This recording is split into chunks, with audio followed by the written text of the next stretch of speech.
Joe and I do a quick recap of the North Wilkesboro All-Star Race. Lewis Hamilton possibly moving to Ferrari. Alex Bowman is back. Bubba Wallace gives the middle finger. Is that a yellow flag or green flag moment for Bubba Wallace, especially if it was aimed at probably me and Joe? And we preview the biggest weekend in auto racing. All of this and next here on Stuck in the Catchfence. Welcome in. Welcome in. Sorry you guys missed the pretty awesome onomatopoeia the car sound Joe had. Just a wonderful V4 Gremlin Pacer maybe that he was That was revving a up Ford there. Rabbit. That is that real? Is that a real car? Yeah. As you can You tell, don't know what a Ford Rabbit is? I've never heard of such. Do you know what a lawn dart is? Yeah, I know what a lawn dart is. Oh, okay. All right. But you can't drive those except into people's skin. Yeah. Right into their femur. Speaking of things that can hurt you outside, as you can tell, the Indiana allergies, I give them the old stinky pinky, and not great. Not that I'm fit to be on camera anyway, but I did want to show you, Joe. I think maybe. Look at this. Look at this. What, before we get started. Oh. Kyle Busch rookie car. Oh. Tell me that's not nice. When you first pulled that up, I thought it might have been Terry. No. But it's not Terry. No, and then a flea market find over here. We have a little Dale Jarrett quality care. Let's see it. Can't see it. Okay. Got the Dale Jarrett. Oh, can I have that one? If you want it, I wouldn't mind giving it to you. Oh. You want to take a shot on how much this bad boy costs? $25. $10. Whoa! But then I spent $20 going to the food court at the flea market due to the immense marijuana smell, and they had to pull me away. You didn't partake. You didn't partake. I did by talking to the gentleman selling it. I didn't even have to light anything up. It was that bad. Oh man! So all around good day then. Yeah, it was a little piece of Fresno in the bluegrass state. Yeah. So. Oh yeah. Normally too. Before we get into the show, normally our good viewers get to see me filtered. I bet none of you knew I actually had gray hair, did you? I'm going unfiltered today. I didn't know that there was a difference. Seriously? Yeah. I mean, granted, I don't spend my entire time staring at you. I'll fight you right now. I look into your eyes. Oh God. Get on with the show. This is terrible. Oh, sorry. I don't have my yellow flag with me. Yeah. Well, we have a big show, Joe, and my quick question to you to begin this show is this Sunday is the biggest, in my mind, week, the biggest day in auto sports, as we have Formula One, we have IndyCar, and we have NASCAR, but not just those circuits going on, those series, but we have Monaco, the 500, and the Coca-Cola 600. Do you precursor and let your family know that they will not find you on Sunday? How do you prepare? What is it that you do for the biggest weekend in racing? Yeah, I'm out. I mean, that's I'll be back in the back of the house all weekend, watching laps, doing my own analytics. I'll be placing some major bets this week. I'll tell you that. Probably going to win some money because that's what I do is I win money. I'm actually thinking about changing my name, giving myself. There's Mattress Mac, who seems to like what I've determined with him is you just bet on the opposite thing that he's betting on, and you're probably going to win money. That's dude actually loses true. an incredible amount of money. But I'm still thinking about the nickname, but I'm definitely going to give myself a new nickname, maybe like Money Joe or something. I don't know yet. That's kind of childish. That's kind of childrish, but I like it, and I think that's what I'm going to go with. Joe the Javelin. Joe the Lawn Dart. No, okay. I mean, same thing, but at least it starts with J, but yeah. Yeah. These are some terrible dad jokes. Yeah, dear God, what do you expect to come for an I mean, analysis? it is more entertaining than the All-Star race, I'll tell you that. Yeah, speaking of the All-Star race, Joe, because you're the best in the business when it comes to just moving on to the next topic, we didn't do an All-Star race show because we figured everybody was going to be asleep, and we didn't want to wake them up to do the All-Star race review. But let's just go ahead and do a very quick synopsis of, number one, your thoughts of the All-Star race. Do you blame it on the car? Do you blame it on the track? Is it both? And I think more importantly, do you think that with what we've seen on Sunday, that North Wilkesboro deserves a second chance of hosting some type of race when it comes to this next-gen car, or are you ready to move on after your one-time seeing of it? Well, I'll tell you this. I don't think any short track should be on the circuit currently with this car. It doesn't produce a good race. I think probably the best short track racing you're going to see right now, and I hate to say it because this sounds ridiculous, is Bristol Dirt. That's the only thing that looks exciting on a short track right now. This car has destroyed stock car short track racing, at least in NASCAR. I mean, you tune in, you watch the truck race on short tracks. It's a great race. We've seen the best short track racing with the trucks this year. The Xfinity Series still looks good on short tracks, but you put that paperweight of a car, next gen car, out on a short track. It's just terrible. There's not enough horsepower behind it. The car's too wide. It has too much grip. It's just terrible short track racing. Man, when talking about short track, that is terrible. I mean, going out there and racing like a knucklehead. Yeah. It's terrible, terrible, terrible, terrible. It is terrible. Do you think that North Wilkesboro should deserve another chance, or do you think until they make wholesale changes with the car that you're okay them not racing there? Yeah, I'm okay with them not going back there. I mean, not to plug Dale Jr., but I mean, this was kind of his creation, and he was so disappointed with it. I think, watching him on Dale Jr. Download, I mean, I almost felt like he was almost in tears at how bad the racing was. I mean, he definitely took a lot of responsibility. Yeah, it's not his fault. It's this car's fault. This car is not going to produce good short track racing until they decide, hey, what we're going to do is we're going to give you a 960 horsepower car on these short tracks. It's not going to be the same next gen car that you're going to mile and a half with, or super speedways, or even road courses. We're going to have a different car for short track racing. I don't even care if you put the guys in a late model car and throw them out there at this point, because I mean, it's just, this car is just not going to produce on short tracks. One thing I thought that would make the All-Star race a little bit better on the short tracks is the fact that there wasn't going to be 36 or 37 cars out there. I really thought that, maybe that'll open some things up and maybe, generate something that we don't normally see at a Richmond or at a Martinsville, but it didn't. I mean, it was just bad. But what we did get to see without all that traffic is probably the best short track driver in the country just destroy the field after being sent to the back. And I think really what helped him at the end of the day, Kyle Larson won obviously the truck race, and he learned the groove of that track. He was the only one coming down on the concrete and getting that extra grip coming out of the turns. And I mean, it showed. He was passing people like it was standing still. So, outside of that though, one of the most boring races of the year, I would say. I mean, even with all the festivities and, the pit crew challenge and everything we got to see, it was still, it was the worst racing product probably of the year. So at this point, no, if you're gonna gauge it on any sort of scale, I would have to say that you can't go back to North Wilkesboro after this. What you should do is go back to Kentucky Speedway, a mile and a half, which this car is made for. That's a good point. I'll give a quick synopsis of my thoughts on this as well. The thing that I keep alluding back to, and I think Dale Jr. did a good job, not to just plug his show, but he obviously had a big effect in this, really kind of led the charge. And number one, please quit giving Marcus Smith credit for bringing this back because his family took it away. That's like, Joe, you beating me and then me thanking you because you quit beating me. I don't understand that. Yeah, and you should thank me. Oh, yeah. Well, yeah, well, guys. You want pink eye in the other eye? This is why we don't air outtakes. It's very brutal. Right. Cat of nine tails, ball gag. Anyway, so, don't thank Marcus Smith for bringing back something that his family took away. I don't understand that at all. I just think that's really, really stupid. You don't thank somebody for taking something away that you liked, and it seems like they've done a lot of doing that. And I think another thing too is that short tracks, and Dale mentioned this, and we've talked about this. The show's talked about this. How short tracks are the DNA of NASCAR.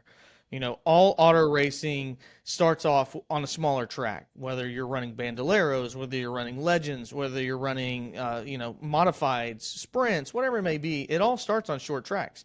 So NASCAR has a dilemma because we're going to get to the point where, Joe, you mentioned Kentucky. Kentucky's going to fall the way that short tracks or Kentucky's going to lead the way that short tracks will have in a mass exodus if this is the product moving forward. Kentucky was a victim of circumstance of the last gen car. Well, moving forward, if we don't do anything about short track racing, Martinsville probably is going to lose a race due to the fact of this next gen car. North Wilkesboro will never be the product that we think it could be due to the fact of this next gen car. And I think there's things that we can do. I agree with you 1,000% on the horsepower. I don't think it played too much of a factor this weekend because they were literally running like half throttle because this track is so terrible on tires because it's so old. But that doesn't mean we shouldn't add more horsepower because 99.99% of the other tracks would do better with more horsepower. They have to figure something out. I think the rain tires were an interesting experiment by accident that NASCAR and Goodyear could look at to see if that does help some things. But I think that we have to go to certain packages. We have a super speedway package. I don't know why we can't have a short track package and then leave this car for the mile and a half and the road courses because I think we have a good product so far with what we've seen on that. The road courses this year have been better. Obviously, the mile and a half and anything over a mile has been really, really solid. And you don't want to also make all these wholesale changes to short tracks and then screw yourself out of good mile and a half products because that was the product why we don't have Chicagoland, why we don't have Kentucky Speedway. And, moving forward, I would like them to give it another chance, but not with the current setup like you're talking about, Joe. If there are not wholesale changes, then NASCAR is going to have an identity crisis because the people coming up in this sport don't grow up racing on mile and a halves. That's just all there is to it. They don't grow up racing on super speedways. They're going to have to do something. You can't lose all your short tracks because that's what build this sport. And that's what a lot of these fans were excited about. There's a reason why North Wilkesboro had excitement is because it replicated the foundation, the heritage of NASCAR. And unfortunately, it lived up to what North Wilkesboro was the last time it raced there. Jeff Gordon dominating and wasn't really that great of a race anyway. So, right. I agree.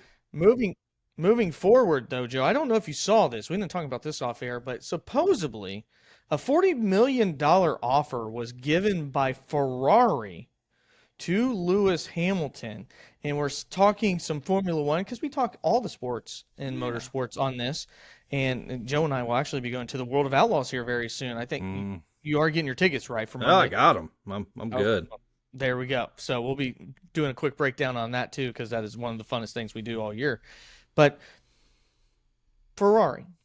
This is kind of surprising to me, giving an offer to Lewis Hamilton. This is something we don't have to spend too much time about, Joe, but just hearing that, do you think that that's a smart move by Ferrari? Do you think it moves the needle? Or do you think this is just a hire to glorify a way to sell? I don't really know at this point in their his career why this makes sense for Lewis Hamilton. No, I don't. I think Lewis Hamilton's pretty ingrained with Mercedes, but who's Ferrari talking about cutting loose? That's my question. I would guess Sainz. I couldn't imagine them losing Leclerc, the younger of the talent, to then keep Lewis Hamilton. That's just my thought. Do we feel right now that Lewis Hamilton's a better F1 driver than Carlos Sainz? I wouldn't. No. I don't understand. I don't understand the lie. I mean, is this just a rumor, or is this factual based in evidence? Like it's hot off the press. Is it known that this offer was made? I think this would have to be a rumor, and that's why I'm bringing it up so we can talk about it. I can't tell you it was published. In fact, even your good friends at the Grueling Truth even wrote an article on it. So I did see that they were able to do something with that too. But I wanted to talk to you about it, whether it's realistic or not, because I find it kind of polarizing, because that was my question, Joe. And my other thought was, well, Ferrari's going for the wrong Mercedes driver. I would go after George Russell because I feel like he's got more left in the tank and has been outperforming Lewis Hamilton almost on a weekly basis. Yeah, I feel like George Russell has actually made, the proverbial chicken salad out of chicken shit in some of these races. Yeah. And I absolutely agree. If Ferrari's going to unload a driver, and you're looking for another quality driver, I don't understand why Lewis Hamilton would be your first pick. I think he's in the sport of F1. I think he's a great driver. Don't get me wrong. I think anybody that drives for Ferrari or Red Bull, those two teams, are going to compete. I literally think you could take any of the 20 F1 drivers and throw them in those cars, and they're going to be top, 5 every week. I don't think that's the issue. I don't understand with the years that Hamilton has put in at Mercedes why he would even entertain this idea, unless it comes down to money. And then, we all know the almighty dollar drives everything. The almighty euro. The almighty euro, the almighty peso, The almighty crashing euro. Yeah. The European Union. Yeah, don't get it from don't get it from the Italians. Yeah, no, actually, I put all mine in the Greek banks, so Yeah. I feel very safe. I gave all mine to what's his name? He was buying crypto for me. Oh, was he? Yeah, Yeah, that at FTB. yeah, That's good. yeah, That's good. yeah. Well, I hear it's doing not so great. it's not. It's not. It's about enough to invest in a noose or maybe one bullet. Oh, So that bad, huh? yeah, well, he is in jail. Huh. Man, yeah, I don't know why. I don't know why this is a rumor. I guess we'll see what happens. Those guys are kind of crazy anyway. Yeah, I don't really understand it either. When I first saw it, I was like, okay, that's something fun to talk about. I don't know how you could talk about it and it make a whole lot of sense. Outside of the money aspect, like you were talking about, Joe. But it is a rumor. I think it would make more sense for someone like Aston Martin to go after him, because then you could have the two older drivers in Fernando Alonso and Lewis Hamilton. I think that would be a pretty formidable team. Unfortunately, leaving Fernando Alonso to try to compete with Lance Stroll, who only has the right because his dad's the, Right. owner of that club. That would make more sense to doing that, but that won't happen. Absolutely. Just an interesting rumor that I saw. But let's get back to I'm really. gonna. I'm go ahead. actually, because this is a product of doing live shows. I'm gonna let you open up the next show. I'm actually gonna go let my family into the house because I think I locked them out. You So- shouldn't do that. No, I shouldn't. So just roll on. I will be right back. So Joe will be right back as he. What a rude person to leave their family locked outside. But no, a lot of you people actually clicked onto the channel due probably to the thumbnail, or you're in a Facebook group right now absolutely raging because Bubba Wallace is on the thumbnail yet decided not to click on it. So for the ones of you that did click on, thank you very much. Like and subscribe if you like what you've heard so far, and if you don't like it, well, you don't have to do it either. I know it requires a lot of effort to click a button to like and subscribe, but we're going to dive in to really someone that we did a short on, and it kind of got some news over the weekend, and that would be I don't know if he's the most polarizing figure in NASCAR, as in, like, he doesn't have a lot of love. It's mainly hate. And Joe, I mentioned it already. When this is posted to different Facebook groups and things of that nature, we will get all kinds of comments of people that actually did not watch this video. So I can't wait for that. Yeah. But we posted a short. Bubba Wallace, after the truck race, Kyle Larson was in victory lane, got heavily booed. We never did get to see why he got booed, other than the fact that I guess he just got out of his truck and got booed. And that is to let you know, this is the trick that media does. They've always tried to push Bubba Wallace. Fans don't like him. Just to be completely honest with you, we've been to multiple races. People do not like Bubba Wallace. No matter how bad the media wants us to like him, we the fans, they don't. And maybe you're a Bubba Wallace fan, and that's fine. I think Bubba Wallace wants to be liked, and I think we saw that over this weekend for the fact that when he got out of his car after running a really, really good race by finishing second, had some speed. I thought he did decent in the truck race as well.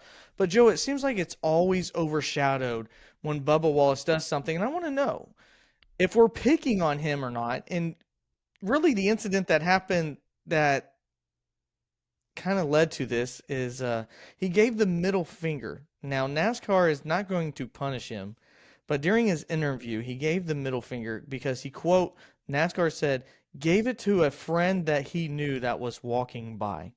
Mm-hmm. Number one, I think that's bullshit. I don't agree. I don't think that's true at all. I think he absolutely was giving it to everybody that knew the situation of him being booed and all of his detractors. But number two, do you have any issue with Bubba Wallace giving the middle finger to the camera after the race? I mean, personally, I don't. I mean, I know there's going to be those naysayers with kids watching the race. It's how horrible.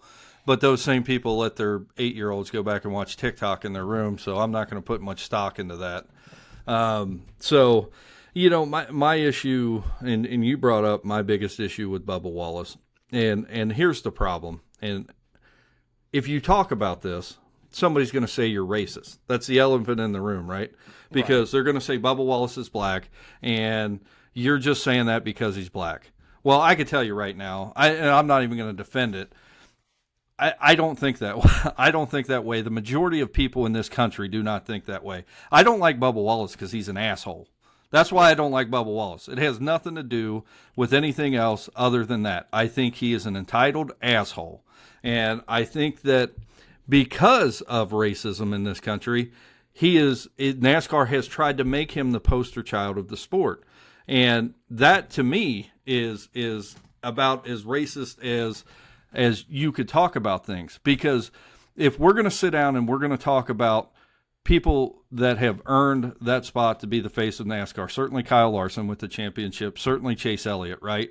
Mm-hmm. I mean, you're even talking about Ross Chastain with some of his antics. I mean, he's a polarizing figure, but he has done things on the track that are just incredible, like the Hail Melon. You know, he was in the Final Four. He's very close to winning a championship, and I think he will very soon. He punched a man in the face. And he punched a man in the face. And, you know, so, I mean, he actually brings quality news to NASCAR. And outside of a couple truck races and a couple super speedways, Bubba Wallace is just not a good race car driver. And NASCAR fans, as much as the stereotypical, as much as you would like to stereotype a NASCAR fans aren't dumb. They understand the sport. Because this is what they follow and this is what they're passionate about. Most hardcore NASCAR fans are more in tune with what's going on in this sport than a lot of other sports like the NFL or Major League Baseball. 100%, Joe. And the problem is fans see that this guy who is not a good race car driver is being pushed as the face of the sport, and that's what's pissing him off. It doesn't have anything to do with who he is. It doesn't have anything to do with the color of his skin. It simply has to do with the fact that it's known that he is not a good race car driver, but the media is pushing him like he's one of the best 5 drivers in the sport. He's on literally every thumbnail or every thing that you see posted on TV about an upcoming race. There's Bubba Wallace. Why? Because he finished 23rd last week?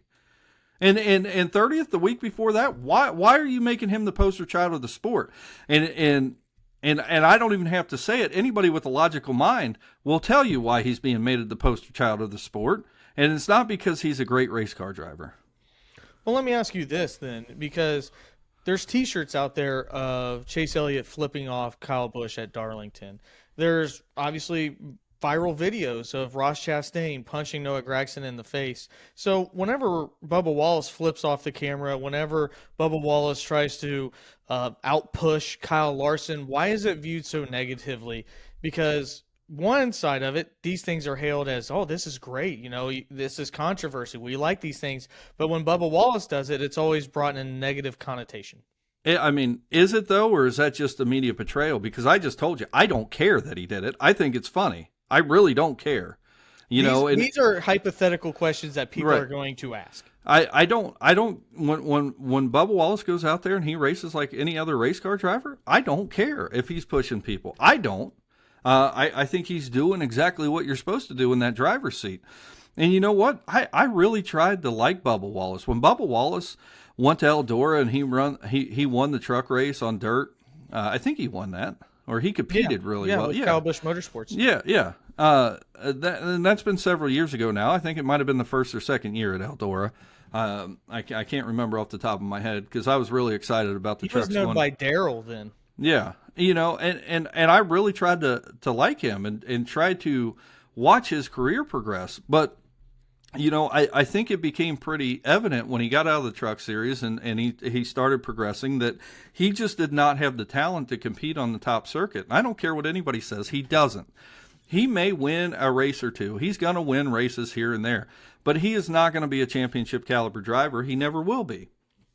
So, at the end of the day, what turned me off to Bubba Wallace is a multitude of things, but I've also seen, and I think there has been some issues that have arisen in his career. I mean, the unspeakable thing of the noose, right? That was actually a pull handle that I don't think he had much to do with, but the simple fact that he knew that it wasn't a racist connotation towards him, and he didn't say anything because he had people standing over his shoulders just telling him to run with it.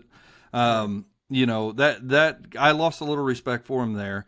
But then I think that he had such a bad connotation and such a bad outlook on him that his attitude went 100 miles in the other direction, and he just became a complete asshole.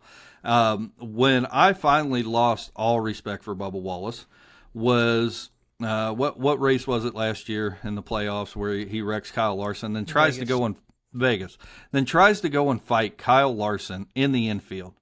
Now, Bubba Wallace is not a small guy. I would say, he's probably 6'2". I'd say every bit of after he right hooked him into the wall. Yeah, after he right hooked him and could have killed him. Yeah. He wants to go down and fight Kyle Larson.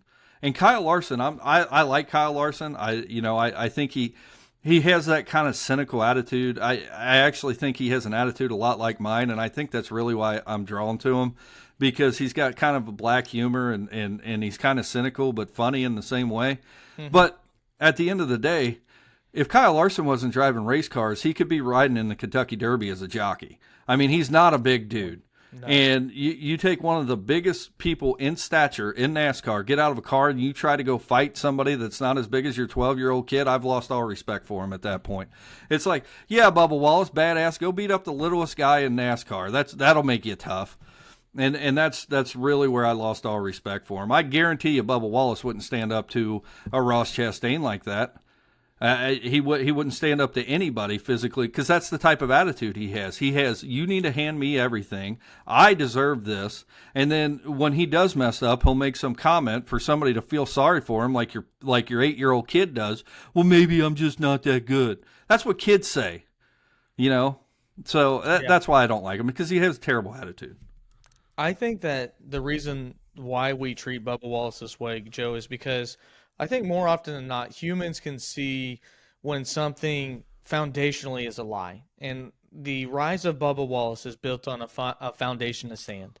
Bubba Wallace could have went up through this sport, earned his stripes, found his way to the top of the top by racing, by promoting a brand. And I think he did do some of that for a long time. He was one of those guys that threw football in the stands whenever there's a rain delay.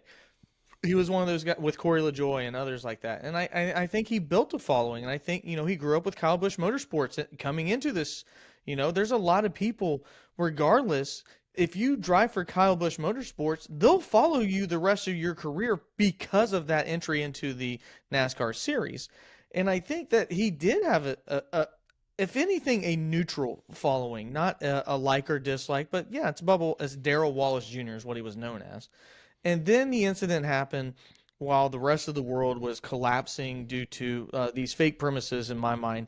And we won't say those things, but NASCAR found a way to capitalize on jumping onto that bandwagon. I agree with you that Bubba Wallace, while he didn't, I wouldn't say promote the lie, he never ran away from it. He was on Good Morning America. He was on all those talk shows and saying about the issues going on.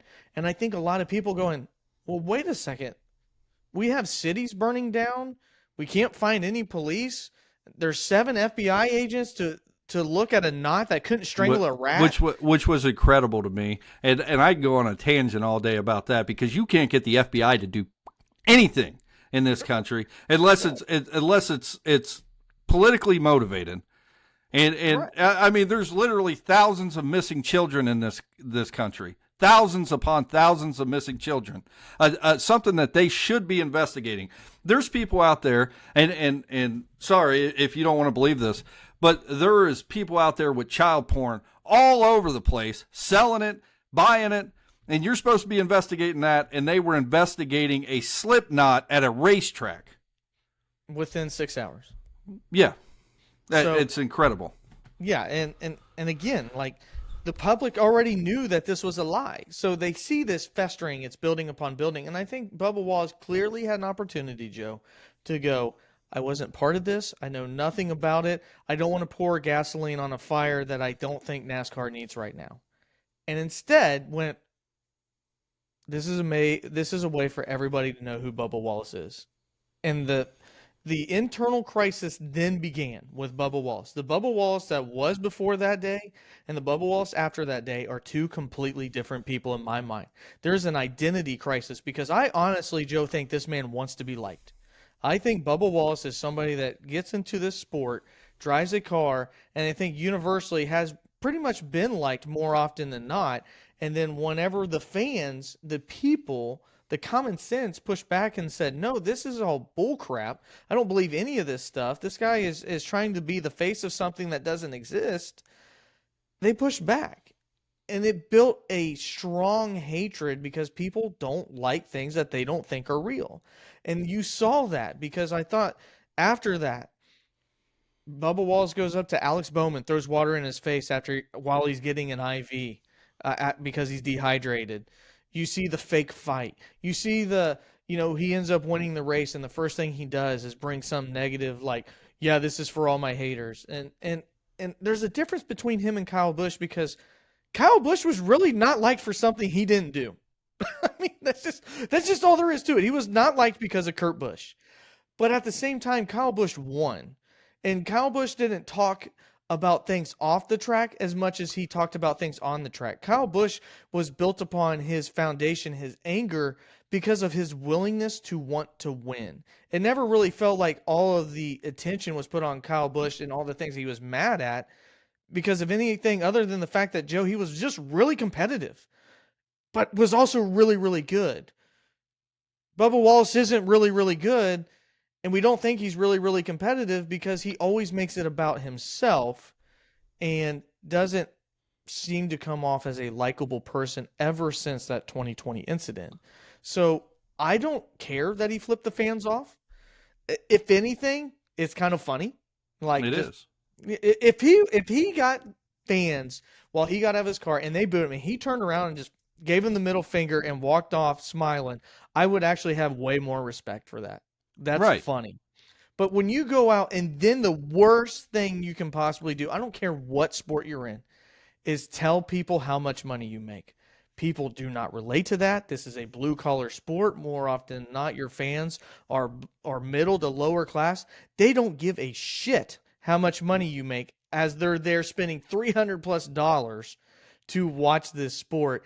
And every time he has a chance to get fans to endear him, he just gives them the proverbial middle finger, Joe. And I don't think he'll ever be liked because he does the opposite of what I think he really should do to try to connect.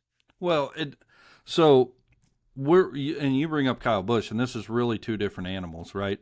So Kyle Busch, yeah, he's had a lot of haters, but everybody always knew, though, that is a persona that he is putting on because people. Yeah, people like you, people that are hardcore fans, like you met him last year, and he talked to you like a down-to-earth person. And yep. People knew that behind the scenes. I mean, they knew that there was a Kyle Busch out there, and he's playing into it, doing the boo face, and telling people that he's winning on pure talent. And you could kind of just tell that it was more sarcastic than anything. Yes. Bubba Wallace isn't being sarcastic; he's an asshole. And at the end of the day, what makes me mad. What really grinds my gears. Well, it really grinds my gears, since apparently I can't talk, is the simple fact that any time that anybody wants to talk about Bubba Wallace, I said this at the beginning, that racism is brought up. And I'm going to, in case you don't know, there is a young man named Rajah Caruth in the Truck Series right now, and he is adored by fans. And that's all I'm going to say. And if you don't know who he is, look him up. Rajah Caruth. People love him. He races. At the end of races, you see him talking to older drivers, getting advice, shaking his head. He's learning the sport, and he races all out. And I'm telling you right now that Bubba Wallace is not disliked in NASCAR because of race. It's because of attitude.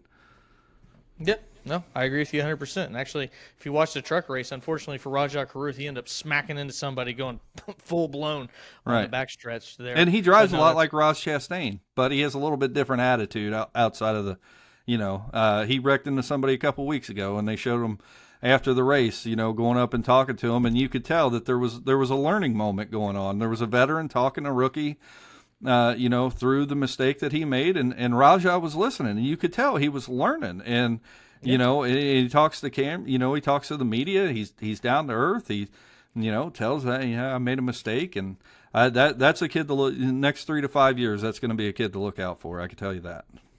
Yeah, there's a famous saying, as you would know, more than likely, is that you either win or you learn. You don't win or lose. You win or learn. And Rajah has taken that mantra that if he's not winning, then he's learning. And those are the type of people, Joe, that's easy to get behind because you want to see them grow.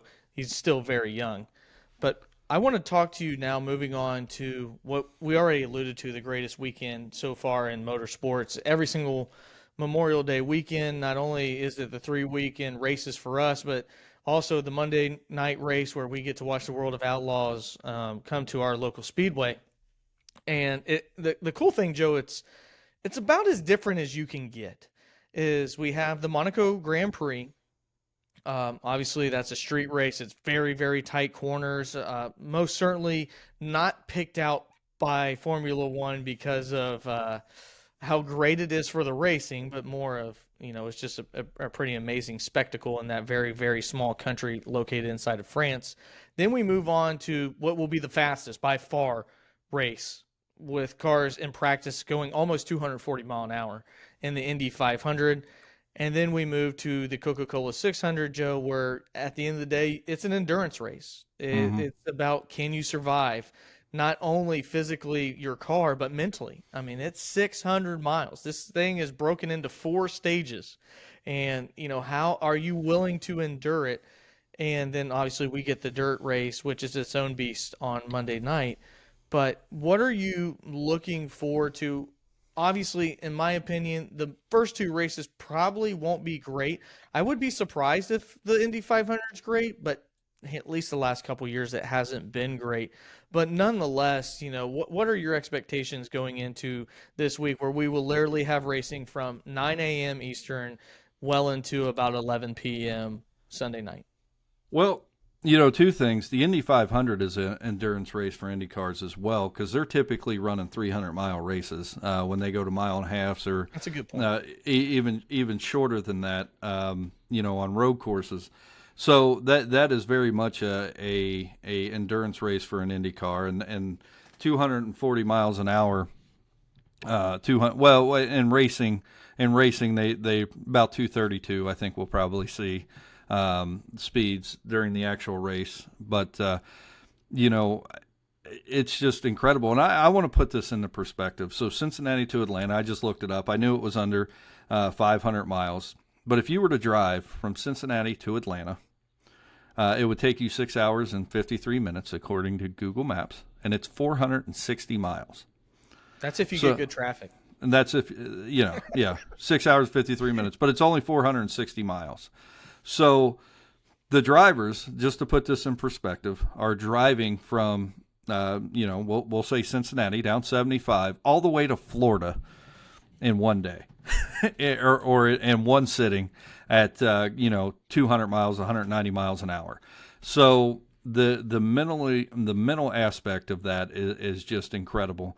The IndyCar drivers are doing the same thing. The F1 drivers are like drinking coffee and driving around the track. I don't know how mentally demanding that sport is.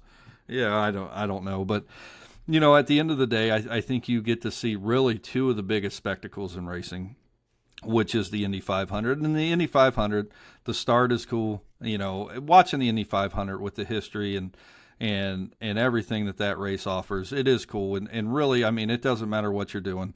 When you're driving 230 miles an hour around a 2.5 mile track where they have to let off the car so they don't smack the wall.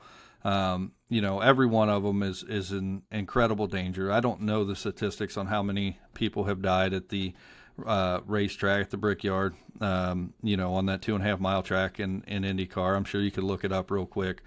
But, it doesn't matter the advancement, the technological advancement you put into a car. That's about as dangerous as it gets for any sport. We know how dangerous NASCAR is and the mental aspect of racing 600 miles, 100 miles longer than any other race that you're going to see all season. It's just an incredible day for me. So, Joe, do you want to guess how many people have perished at the Indy 500 through the years? There's been a bunch. That was actually pretty staggering whenever I just looked it up. Yeah, a lot of that was new because when the cars started getting faster, there's no protection, and then they just exploded. Right. There's a bunch. 58. Yeah, I knew it was up there. I didn't know it was over 50. Crazy. Yeah. So, we saw wrecks last year that it's just like, my Lord. I mean, Jimmy Johnson wrecked hard last year at the Indy 500. It's just every year you see a wreck that it's just like, how did he survive that? And I hope all the drivers stay safe this weekend. But I mean, really, they're those drivers. Of course, they're all competitive and they all want to win. But they're every week, especially at the Indy 500, they're going out there and putting their lives on the line for your entertainment. And I think that's pretty incredible. Yeah, and you gave a pretty good preview for that. My biggest thing I'm looking forward to when it comes to the Formula One race is that, it's really going to be a battle of Red Bull again. And does Checo have enough to outbattle Max Verstappen? That is the only chance that you have to have a decent competitive Formula One season this year. And Checo's been really good at road courses, and that's what they're going on. I know Max won this last year, and Checo's just really, really done well. So outside of that, look at the really cool yachts when they drive by. Look at all the people going. Yeah. And it's weird because, like, the start-finish line it looks like it's in an alley. I know it's on a road, but it looks like it's in an alley. I'll be up, looking forward to watching it. I'll mix in the Indy 500. I went there for the first time last year. Not my cup of tea. I'm just an authentic racing person, and unfortunately that did not fill my need. You're not that guy.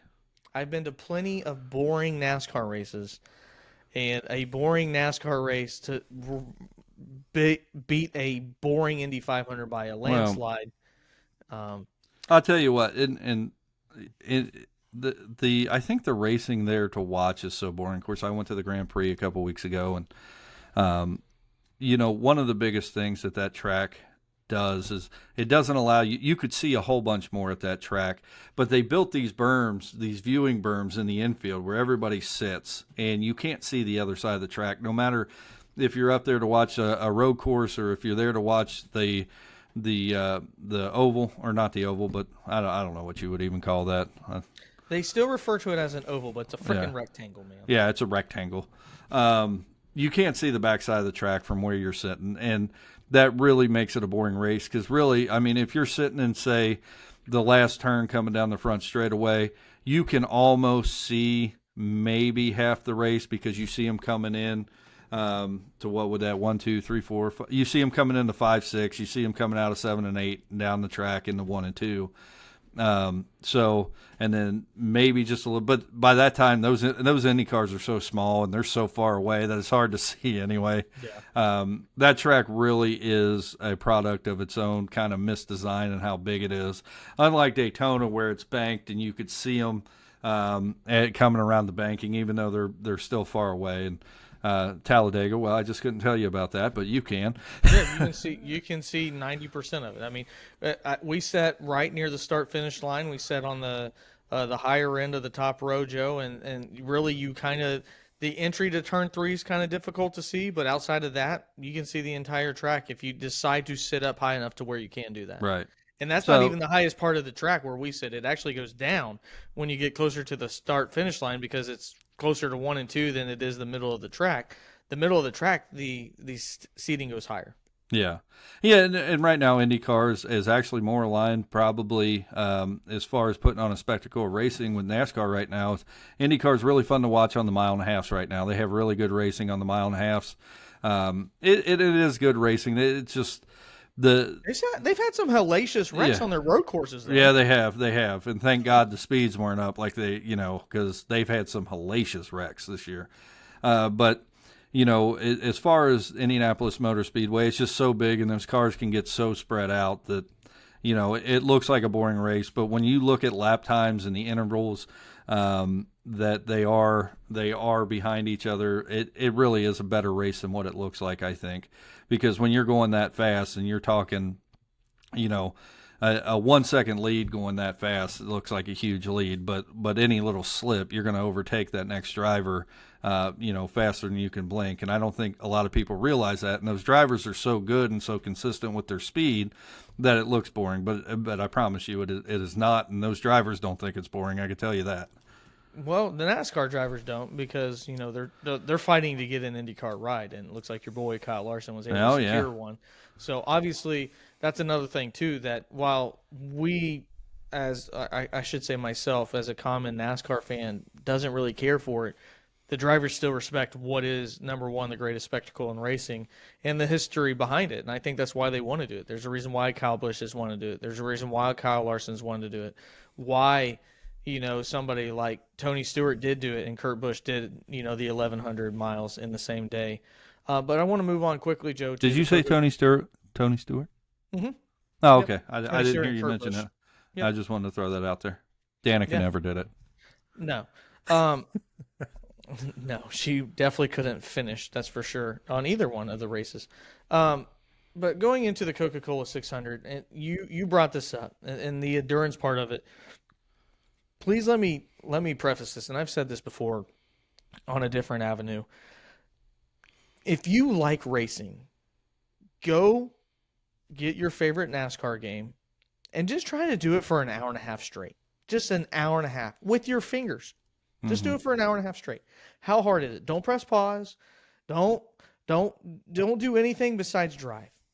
Now, do that times 5. Because these are what these drivers are going to do. It's going to take 5 to 6 hours to finish this race.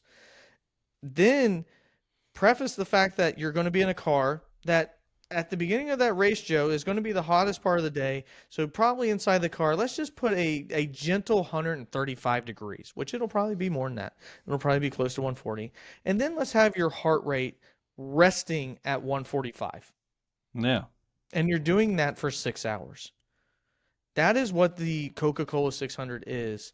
And whenever you don't think that a driver is an athlete, I just beg you to try to just play a video game for an hour and a half straight of racing, not wrecking, concentrating the entire time. And I promise you, it's way harder than you think, and you're only moving your thumbs. And that's what we're going to see when it comes to Coca-Cola 600. It is the ultimate endurance test, not only for machine, but also for man. And Joe, whoever typically wins that race, it almost feels like they probably win 2 or 3 races combined. Oh yeah. Yeah. It's like, you can't overstate, I think sometimes we put a lot of stock in the races that, we like the Daytona 500. Obviously, it's considered NASCAR's biggest race of the year, and 500 miles on a super speedway, Talladega. That is a mental test for any driver. But by far, this race will be the biggest physical test that the drivers have all year. I mean, it's 500-mile race is a long time. 500 or 600-mile race, 100 miles longer on a track like Charlotte is just an incredible. It speaks a lot, I guess, to the physical demands of the sport and being able to finish that race and being able to put a car together long enough to last that long. So, yeah. I'm looking forward to it. It's one of my favorite races of the year. Yeah, I mean, if you really think about how far we've come in technology, Joe, a car over 9,000 RPMs for 6 hours straight. I Yeah, mean, it's that's a crazy. pretty amazing thing to think about because when you listen to your own car go above 3,500 Yeah. RPMs, you really start to worry about it. JJ Yeley's will be at about 6,000 the entire race. Well, and he might have a chance to finish with it at 6,000. Yeah, maybe. Might not fall apart. Yeah, and one last thing, too. The reason why these drivers do the 600 on Memorial Day, they can view it, and NASCAR view it as a sacrifice. Um, by far, no comparison to the ones that have been given on Memorial Day, so we don't lose sight of that. But take in and appreciate all the things that we do in this country for the Indy 500 and the Coca-Cola 600. They have done an amazing job by recognizing our soldiers, our heroes, and don't lose sight of that over this weekend. While it's fun to have a great 3-day weekend, none of that would be possible by not having those soldiers, give it everything that we enjoy, and even have the ability to just talk about this said sport. It's a beautiful weekend to sit down, enjoy it with your family, but more importantly, reflect on that this is the greatest country in the world because we have the greatest people in the world willing to sacrifice that for all of us. So, can't wait for it. Moving on, Joe, to, well, something you probably don't want to talk about. And don't even talk about the points. Let's just get into our drivers. Last week, I only had 2 drivers give me points, but it was William Byron and Kevin Harvick. First and second place, that got me 7 points. 69 plus 7 is 76. Joe, do you want to guess how many points you had last week? None. 0. I Well, already knew that. neither one of us had points last week, so that was a trick the question. week before, yeah, I knew that. Yeah, it was 0. Eric Jones, Denny Hamlin, Martin Truex Jr., Joey Logano, and Kyle Larson combined for 0 points, which that would be very tough to do at something like Darlington. If we came off of Talladega or Daytona, Joe, I would have said, shit happens. But unfortunately, you got Chastained, and you lost a lot of points. Twice. But who's counting? Yeah. Fuck that guy. Yes. Take your watermelon and shove it up your ass, Florida man. Fuck asshole. Anyway, go ahead. All right. So, Joe, I'll go ahead. I'll lead them off. No, you won't. Oh, you're going first? I think since I'm so far behind in points, I think at this point I don't Here we have to go. pick a driver outside the top 20. That's fine. Whatever floats your boat. All right. Use your push to pass. You want me to give you my drivers? Yeah, go ahead. Denny Hamlin, Kyle Larson, Kyle Busch, Martin Truex Jr., and I'm going 3-time winner of the Coca-Cola 600 in his final season, Kevin Harvick. I just wanted to pick all them drivers. I don't want to worry about points. Okay. You don't have to worry about it this week either. Being the Coca-Cola 600, you could pick any drivers you want. Well, what's kind of funny, I actually did that by accident. So I wasn't even thinking about it. Did you pick all the same drivers I did? Not all of them. We have one difference. Okay. So I picked Kyle Busch, Kyle Larson, Denny Hamlin, Kevin Harvick, and I substituted one JGR driver for another. My boy Christopher Bell. I took over Martin Truex Jr., and I actually deleted Martin Truex Jr. out for Christopher Bell. Well, he did win at the Roval last year. Not quite the same race, but Toyotas, man, they've been so good at Mile and a Half. And that's why it did me well at Kansas. I do want to let everybody. Almost took Bubba, actually. Yeah, I do want to let everybody know we 100% do not talk about these picks before we go on. We don't. No. And really, well, our picks have actually been so consistent this year. I don't know how you're 24, 50 points ahead of me or whatever you are. I'm willing to take William Byron. Yeah, I don't like that guy. That's literally the biggest difference. I do put him in my FanDuel lineups though, which is crazy. When I'm dealing with money and not emotions, I do make the right decisions. And that's why you should watch our betting show if we get around to it this weekend. Well, you're having better solutions when it comes to your technological issues that you've had. So maybe we are able to do that this weekend. Well, I'll tell you what my solution is. I have really great cell phone service at my house and really bad internet. So currently, I just use the hotspot on my phone now to go live because that's the best option I have. That's the terrible internet service that I have here. Should be getting some better service soon, though. Well, we're going to wrap it up because Joe's family is still waiting on outside for them to be able to come in. Yeah, I left them out there. Yeah, he said until you bring back pizza, you're going to sit outside. Actually, I think they do have pizza. Yeah, so there you go. That's going to be our show. Make sure you like and subscribe. 500 subscribers, we give away a diecast. We'll see you next time on Stuck in the Catchfence. And I get one.